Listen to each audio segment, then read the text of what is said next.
जय श्री राम राम राम, जय श्री राम राम। हे अयोध्या की माटी, जय श्री राम तुमसे विदा लेता है। मोरे राम राम राम, श्री राम राम राम, श्री राम।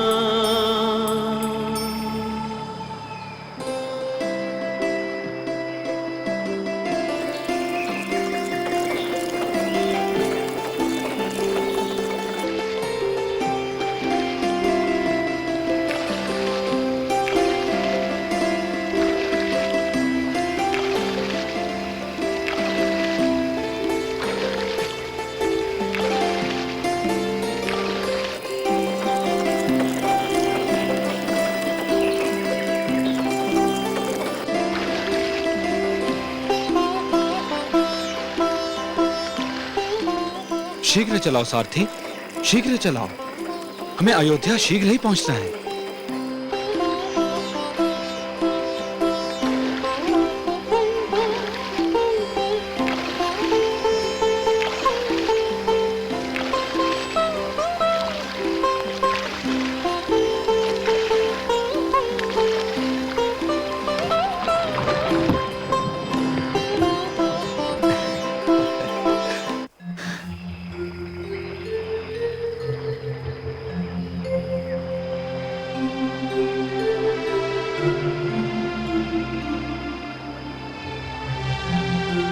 आइए।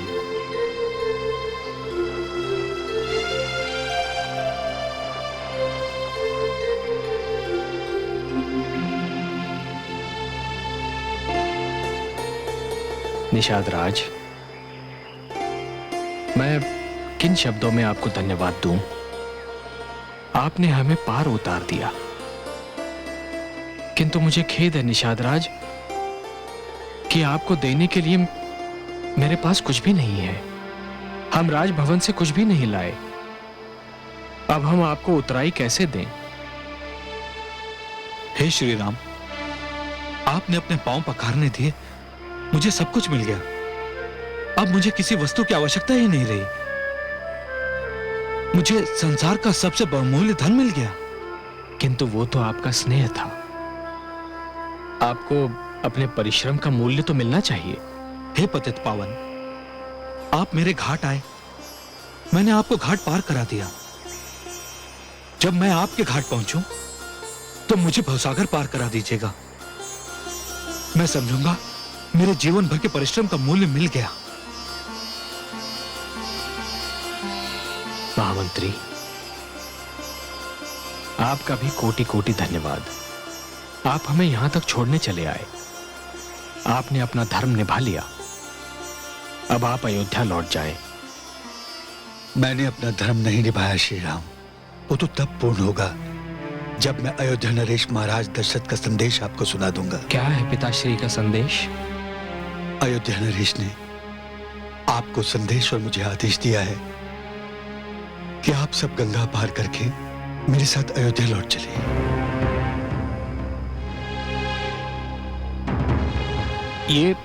ये आप क्या कह रहे हैं महामंत्री?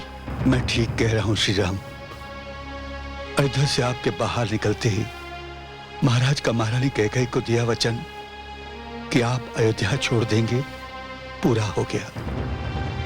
रहे वनवास की बात, तो ये 14 वर्ष का वनवास तो आप अयोध्या के समीप रहकर भी पूरा कर सकते हैं।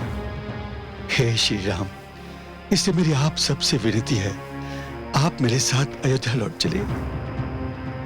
आपके साथ अयोध्या लौट चलूं और समस्त संसार के समक्ष अपने प्रिय पिता के उपहास का कारण बनूं? जिस पिता ने मुझे स्वयं विद्रोह करने का परामर्श देकर नरकगामी होना भी स्वीकार कर लिया, किंतु अपने वचनों से विमुख नहीं हुए। अयोध्या लौटकर मैं ऐसे पिता का इतना बड़ा तिरस्कार कर दूं? नहीं महामंत्री, नहीं, यह असंभव है। हे श्री राम, आपकी प्रतीक्षा में महाराज का एक एक पल काटना कठिन होगा। मेरे साथ आपको न देखकर न जाने महाराज की क्या दशा होगी। उनके लिए तो आग जब खाना भी कठिन होगा। महामंत्री,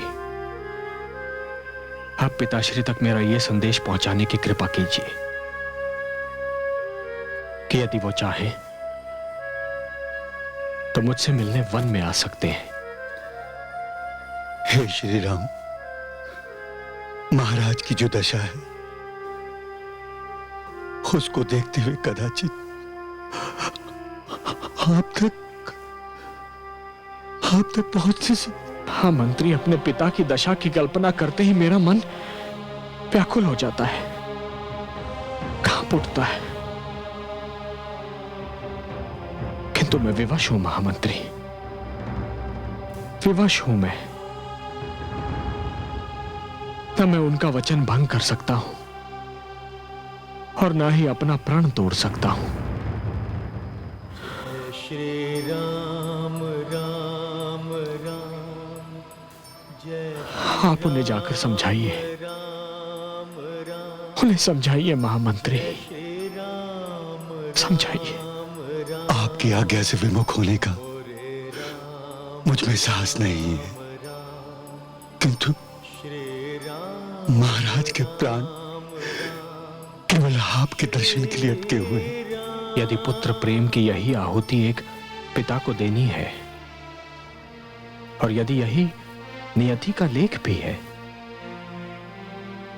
तो राम भी इस पीड़ा को आजीवन सहेगा।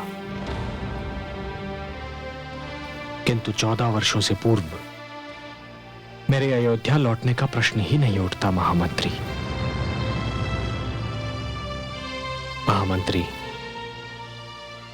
मैं जानता हूं कि समय की तुला के पलड़ों में से एक में मेरे पिता के प्राण हैं और दूसरे में उनका प्रण। और मेरे लिए मेरे पिता के प्राण के सम्मान से अधिक कोई वस्तु महत्वपूर्ण नहीं है।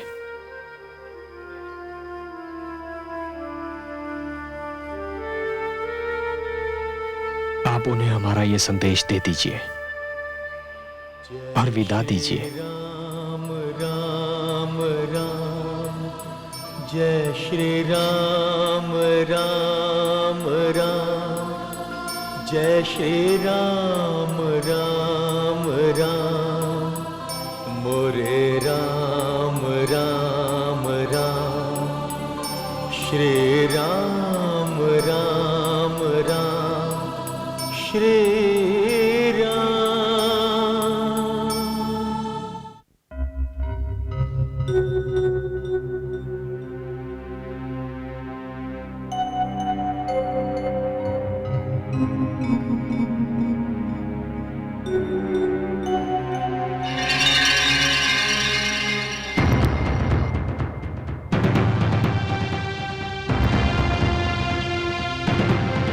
आंखें मत चुराओ कैकेयी, मेरी आंखों में देखो।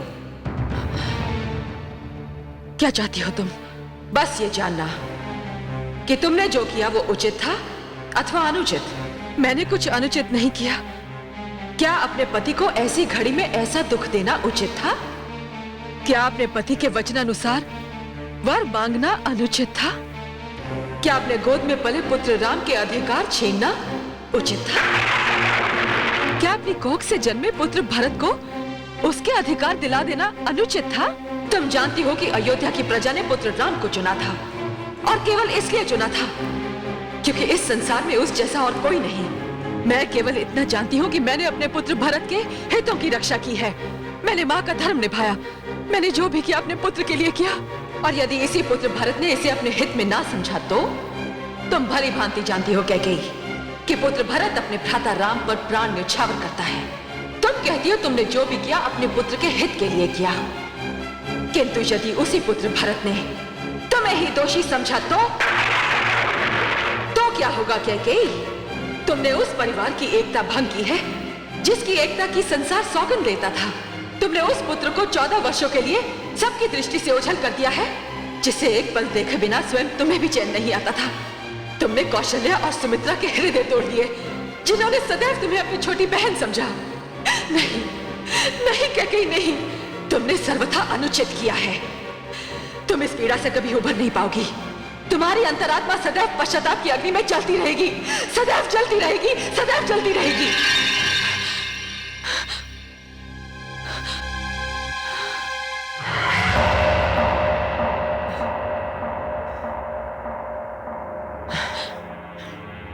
पुत्री,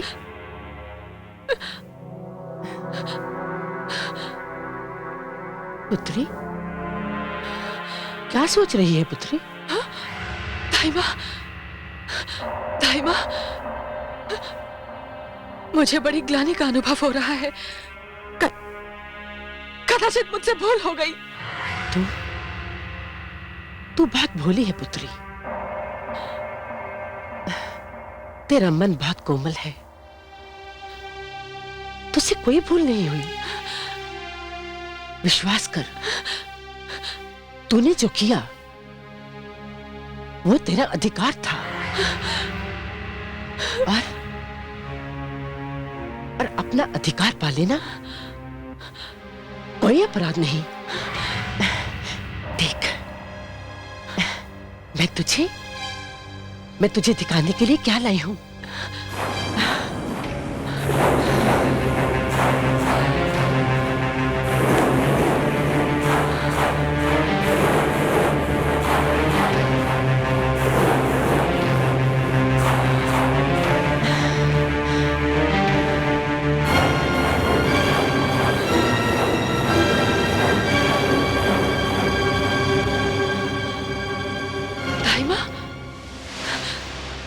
ये क्या?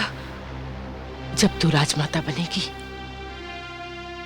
और ये मुकुट तेरे पुत्र के माथे पर जगमगाएगा, तो तू संसार का हर दुख भूल जाएगी पुत्री। पर दाई माँ, ये आप कैसे ले आई? इसे छूने की अनुमति तो किसी को नहीं है। मुझे है, क्योंकि मैं अयोध्या की राजमाता की दाई मां हूं, और कोई मुझसे कुछ पूछने का साहस नहीं रखता, साहस नहीं रखता।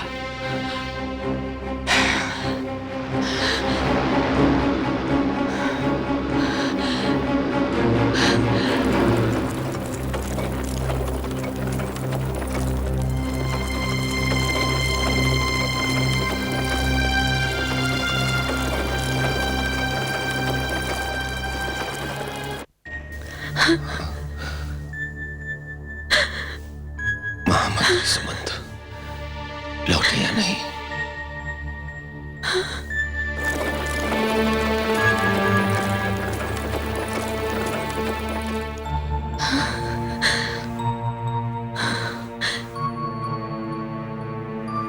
महाराज,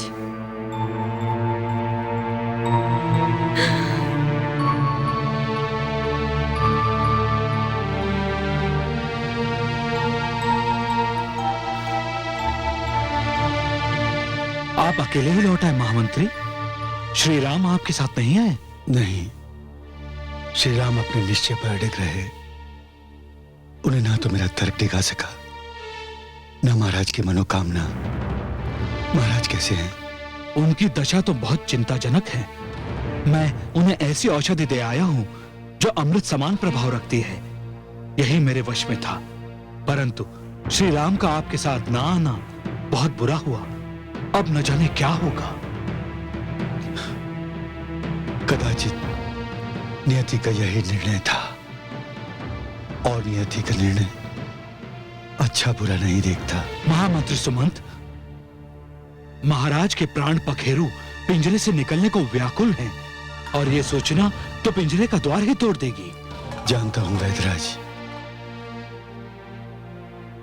पर कर क्या सकता हूं? उन्हें अभी ये सूचना मत दीजिए, उन्हें कुछ ना बताइए।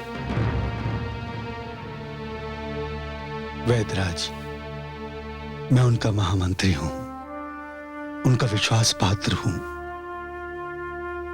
सदैव मैंने उनके आदेश का पालन किया है। उन्हें सूचना देना मेरा धर्म है। परिणाम की चिंता होते हुए भी मुझे उन्हें सूचना देनी होगी, अन्यथा कोई भी राजा अपने महामंत्री पर विश्वास नहीं करेगा। मैंने तो सब कुछ अपने ईश्वर पर छोड़ दिया है।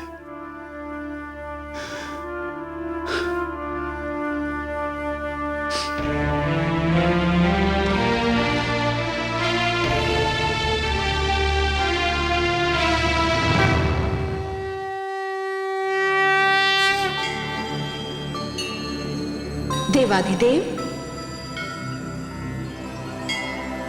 मैं आपकी इतनी गंभीर मुद्रा का कारण जानती हूं।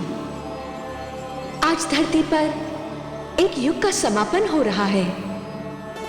एक महापुरुष अपने जीवन की अंतिम घड़ियां गिन रहा है। देवी, धरती पर जीवन और मृत्यु बाहों में बाहें डालकर विचरण करते हैं। कभी एक आगे होता है तो कभी दूसरा। धरती पर दीपक जलता है बुझ जाने के लिए, पुष्प खिलते हैं मुरझाने के लिए, और जन्म होता है मृत्यु के लिए। महाराज दशरथ ने 10 दिशाओं में रथ दौड़ाकर असुरों का वध किया था, तभी तो उन्हें दशरथ कहा जाता था। और ये महान कार्य उन्होंने अपने ही बल पर पूरा किया था। ना तो उनके साथ इंद्रदेव थे, ना वरुण देव और ना ही अग्निदेव। महाराज दशरथ जैसे महावीर इस धरती पर कम ही जन्म लेते हैं। यही तो कारण था जब भगवान ने निश्चय किया कि मानव चरित्र की व्याख्या करने के लिए, मानव मर्यादा की परिभाषा बताने के लिए, मानव के समक्ष एक आदर्श रखने के लिए वे स्वयं मानव रूप में जन्म लेंगे। तब उन्होंने महाराज दशरथ के ही घर को चुना। जिस घर में इतनी महान घटना घटे उसे उसका कुछ तो मूल चुका नहीं होता है। किंतु कहीं ये श्रवण कुमार के माता पिता के शाप का परिणाम तो नहीं है? वो तो मात्र एक बहाना था देवी। यदि वो घटना नहीं घटती तो कुछ और होता। जीवन को एक दिन अपने अंत तक तो पहुंचना ही होता है। महाराज दशरथ की जीवन यात्रा का अंत इसी प्रकार होना था।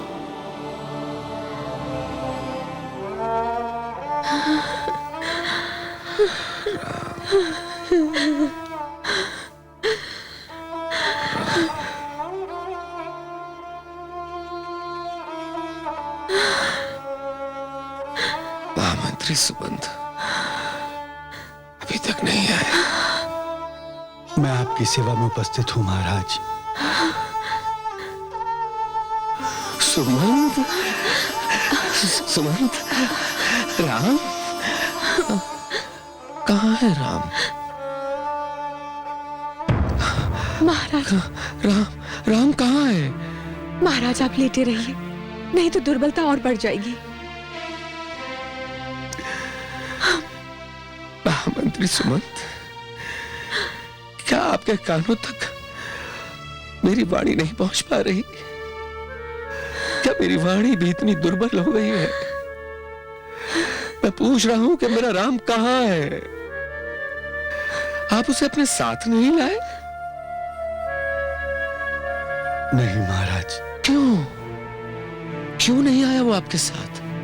महाराज, मैंने उन्हें समझाने का भरसक प्रयत्न किया, किंतु क्या?